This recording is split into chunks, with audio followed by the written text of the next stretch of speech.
जम्मू काश्मीर रे बड़ दुर्घटना खाल को खसला सेना गाड़ी 10 जवान मृत। जम्मू काश्मीर डोडा जिले में मर्मन्तुद सड़क दुर्घटना घटी। सेनार एक गाड़ी भारसाम्य हराई गभीर खाल को खसी पड़ा फल 10 जन जवान मृत्यु होई। अन्य 9 जन जवान गुरुतर भाव आहत होता जमापड़ी। 17 जन जवान को नहीं एक ट्रक बंदेरावा चांबा जातीय राजपथ दे जाउथला। डोडा जिलार एक बुलाणिया पहाड़ रास्तार गाड़ीटी हठात नियंत्रण हराई 200 फुट गभीर खाल को खसी पड़ा।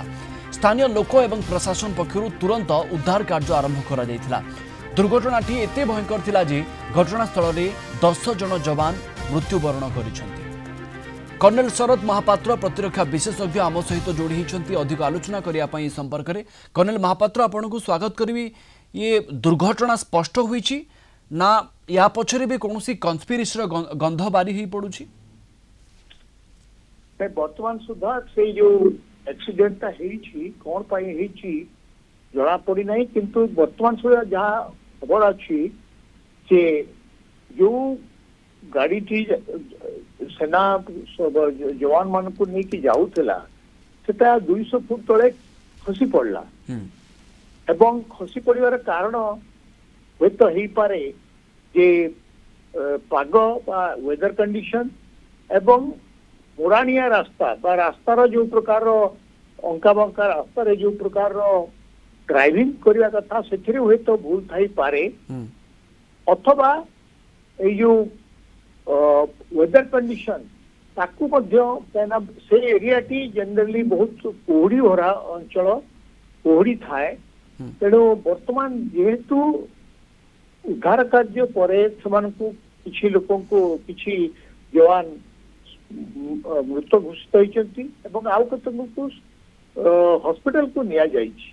तेणु वर्तमान कहवा संभवपर नुहे जे यार कारण कौन, आतंकवादी तो आक्रमण ना एटा नॉर्मल यही भलिया घटनाटी जो घटी हे तो ड्राइवर भूल बा जो प्रकार खातर पड़गला कहीं पड़ा तार जो सविशेष तथ्य आसला जना पड़ो। किंतु ए निश्चय दुर्भाग्यपूर्ण कारण से अंचल डोडा अंचल पार्वत्यपूर्ण एवं से घन कुहुड़ी होता है यही समय से कथा कह जाउछि जे शीत दिन एवं प्रबल कुहुड़ी जोगु चालकों को सामना पटु स्पष्ट भाव में देखागला ना, जहाँ फल गाड़ी बुलाणी रास्तार नियंत्रण हरई बसिला। से जो एरिया रे मो कार्य करी तेणु मोर जहाँ अनुभूति रही विशेषकर शीत दिन बरफपात बा कोड़ी बा अन्य प्रबल भाव जो प्रकार अवस्था से सब प्राकृतिक अवस्था को आम लक्ष्य करके कर्नेल महापात्र आउ गोटे कथा कह जाउछि जे डोडार पहाड़िया रास्ता गुड़िक अत्यंत अणओसारिया एवं एक कथा भी कह जाउछि जे खराब पाग सत्वे गाड़ीटी द्रुत गति थिला। ए विपज्जनक मोड़े गाड़ी को नियंत्रण करबा एमानक पई संभव हैला नाही।